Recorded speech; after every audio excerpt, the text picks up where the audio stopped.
अगर लोकतंत्र में पत्रकार सचिवालय तक नहीं पहुंच पाए तो जनता का सच कैसे पहुंचेगा?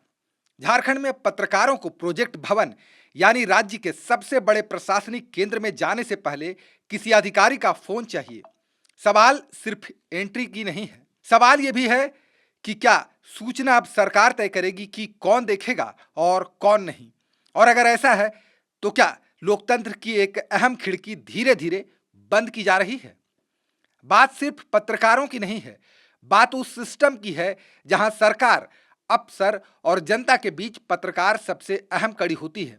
लेकिन अगर उसी कड़ी को कमजोर कर दिया जाए तो नुकसान सिर्फ मीडिया का नहीं, पूरे लोकतंत्र का होता है।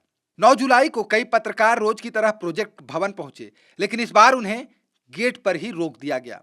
कहा गया ऊपर से आदेश है, अगर अंदर जाना है तो जिस अधिकारी से मिलना है वो फोन करेगा तभी एंट्री मिलेगी।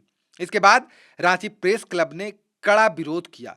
उसका कहना है पत्रकार किसी एक अफसर से मिलने नहीं जाते, वे कई विभागों से जानकारी जुटाते हैं। हर बार अगर फोन करना पड़े तो स्वतंत्र रिपोर्टिंग कैसे होगी? सवाल यह भी उठ रहा है कि आखिर सरकार ने लिखित आदेश क्यों नहीं दिया? अब तक कोई सार्वजनिक आदेश सामने क्यों नहीं आया? अगर सुरक्षा कारण है तो सरकार खुलकर बता सकती है। अगर नई व्यवस्था है तो उसका लिखित एसओपी होना चाहिए। लेकिन मौखिक आदेश हमेशा सवाल पैदा करते हैं। क्या यह सिर्फ सुरक्षा का मामला है? संभव है, हर सचिवालय में सुरक्षा होती है, लेकिन दूसरी तरफ पत्रकारों का काम भी वहीं से शुरू होता है। सरकार की फाइल, नीति, तबादले, कैबिनेट, बजट और योजनाएं, सबकी जानकारी सचिवालय से निकलती हैं। और अगर पहुंच ही सीमित हो जाए तो रिपोर्टिंग भी सीमित हो जाएगी। सवाल यह भी है कि क्या हाल की घटनाओं से जुड़ा है यह फैसला? दरअसल पिछले दिनों सचिवालय सेवा संघ का प्रदर्शन हुआ था। मुख्य सचिव कार्यालय के पास नारेबाजी हुई, वीडियो सोशल मीडिया पर वायरल हुए।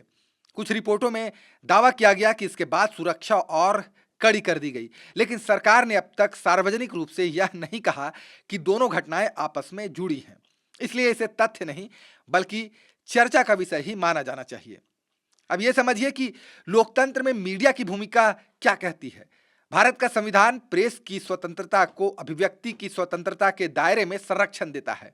इसका मतलब यह नहीं कि पत्रकार बिना किसी नियम के कहीं भी जा सकते हैं, लेकिन नियम ऐसे भी नहीं होने चाहिए जो सूचना तक पहुंच को अनावश्यक रूप से कठिन बना दे। संतुलन जरूरी है, सुरक्षा भी और पारदर्शिता भी। आज सवाल पत्रकारों का नहीं है, सवाल जनता का है, क्योंकि अगर पत्रकार सवाल नहीं पूछेंगे तो जवाब जनता तक कौन पहुंचाएगा?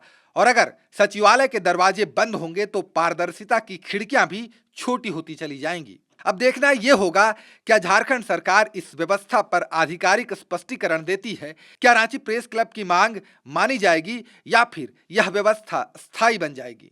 खबर का मतलब बवाल न्यूज। हमारे चैनल को सब्सक्राइब जरूर करें।